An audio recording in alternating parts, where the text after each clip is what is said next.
Hello, it's Philip Taylor speaking from Richmond Green Chambers in London. Today I'm looking at a book which has come to us from Edward Elgar Publishing Limited. They're an independent family publishers. They produce some excellent work for us as lawyers and practitioners and also as academic legal researchers. This particular book is a short book in what is known as the Elgar Advanced Introductions series. We'll have a look at the book in a minute. The title is Advanced Introduction to the Law of International Organisations. It's been written by Professor Jan Klabbers and it's available as a paperback, which is the edition I'm reviewing, and also as an e-book. And you will find it, of course, on the online site which Elgar have. Now, my wife Elizabeth and I have written this review, and our review title for the appreciation is a clear, well-structured introduction to international organisations in 2015 in 132 pages. Let's have a look at the book first of all. It's very small, paperback as you can see. There's the front, the spine and the back. A few quotes about what it's all about. You've got an interesting inside cover. It's not a dust cover, it's just an inside cover with some information about the work itself, explaining what the international organisations are. There's a piece about the author as well, and the book itself has a very useful index at the back on page 132. Then it has a very substantial bibliography, and then you have a series of chapters, not very many chapters in total, but if we go to the front, you can see first of all, there is the front page, and here is the list of all the advanced introductions which Elgar have produced in their series of books to date. Then you go to the contents section. You can see the first 4 chapters listed there. Then there are another 8 right at the end, so a total of 8 in total, 5, 6, 7 and 8. Then the bibliography. Do have a look at the preface, which sets out what Klabbers is trying to do. There's a very useful abbreviations section, which is of assistance, trying to understand some of the international abbreviations we now have. Then a very small number of cases, and then we go straight in. It is paragraph numbered, as you can see, which is quite helpful. There are some footnotes as well at the sides which link into the bibliographical details. And the contents section, just so you've got some idea, it starts with the concept of international organisations, legal existence, the actual organisations themselves and their members, then standard setting by these organisations, organs and their decisions, accountability, external relations, and then rethinking the law of international organisations. Now that final section is effectively a conclusions section, and this book is a very small book which goes with a series of other publications by Elgar which are a very substantial detailed research materials which are actually quite expensive. So we're just doing this small book, which is the taster, if you like, for the more impressive works, which we're not going to look at because they're probably for a much higher level. This, though, is, I think, a very useful introduction, and this is what we say about the book. As the author, Professor Jan Klabbers, says in his preface, this book necessarily paints with broad strokes, which is to be expected for a work which is both advanced and an introduction to global executive power organisations. And Klabbers rules the book out for undergraduates as, quote, it is not very suitable as a university level textbook on international institutional law, because that's the area it's covering. So what's it about then? Who's it for?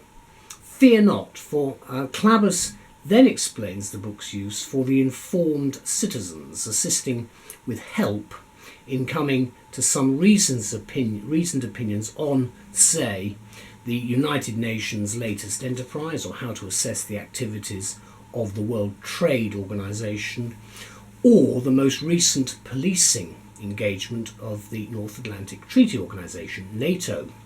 And probably compulsory reading this will be for New Labour leader Jeremy Corbyn in late 2015, because you're getting here, as is the flavour of it, international institutional law, and these are international institutions, and we're looking at how they are run, the type of people involved in them, and so forth. So I think it's got a broad appeal, this book.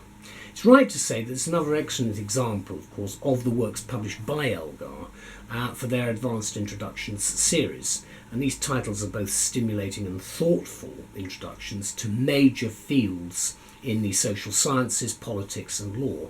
And they're expertly written by the world's leading scholars. And they are of a very high standard, which we have come to expect from Edward Elgar. It's highly readable as an introduction from Clabbers, which gives what the publisher describes as a nuanced overview of the legal mechanisms behind the operation of international organisations such as the UN, the EU and the World Bank. And I think of particular assistance are the perceptive insights given by placing the law of international organisations in a political context, and whilst presenting a short but systematic discussion of a variety of relevant legal notions ranging from the powers of international organisations to mechanisms of accountability. And Clabbers, of course, is a leading authority on this subject and provides a concise and accessible examination of this developing facet of international law. It's an important one, I think, in this century, which is why I made those rather interesting remarks about NATO earlier on, because we don't actually know as much as we would like to, probably, about the way in which some of these international institutions are governed and organised. We feel, therefore, that the book is of a great benefit, I think, to both lawyers and political scientists, excuse me, for its well-written and presented, and very clearly it sets out organised arguments. It's also up to date with the latest developments taking place internationally, and the author focuses on the bigger picture rather than any one detail and discusses law in a global political context, in our view. The aim throughout is to give a short but complete understanding of how the law works and why it works in a particular way. So I don't think it's aimed specifically at a particular market, but I certainly think it's interesting for the general reader. I'll say a bit more about that in a moment. So to this end, and to acquire some understanding of global governance and how to keep it under control, Clabbers has provided here what is a basic blueprint of how such entities, it's a current favourite word of the decade, this one, of how these entities operate, whether there are limits to what they can do legally and how they can be controlled, if they can be controlled at all. Let me say finally then that this is definitely a book for the modern international politics watcher, the social scientist and the international lawyer, who has probably been most frustrated in the past that so little has actually been researched and published and developed in this area. But it has now, and Jan Clabbers is to be congratulated, in our view, on a book of great worth in the developing area of international institutional law. Thank you very much indeed for that. Let's have a look at the book again. It's very small, paperback, back of it there, opening it in the middle, international organisations and their members. There's a lot of detail here. I did think when I was reading it that in fact quite a lot of this detail, it's quite a lot to take in at any one reading. Don't bother reading the footnotes at the beginning. Try and run through the chapters, the ones that are interesting, at the beginning of a read. I think another thing is skipping legal obligations. This is on accountability. The accountability issue, I think, is going to be one of the big issues in this century as we become much more of a smaller global community. And then, as I say at the end, rethinking the law of international organisations must be always on the agenda, I would have thought. So what you've got here again is, as I see, very useful abbreviations at the front, and then you go into the concept of international organisation. And it's very much a 21st century book, to my mind. Things are moving ahead very quickly at the moment. This book from Elgar, I think, is a great introduction to what I think is going to become a big area for many people as the decades roll down. So thank you to all concerned for this. It's an excellent contribution to the continuing debate. Bye-bye.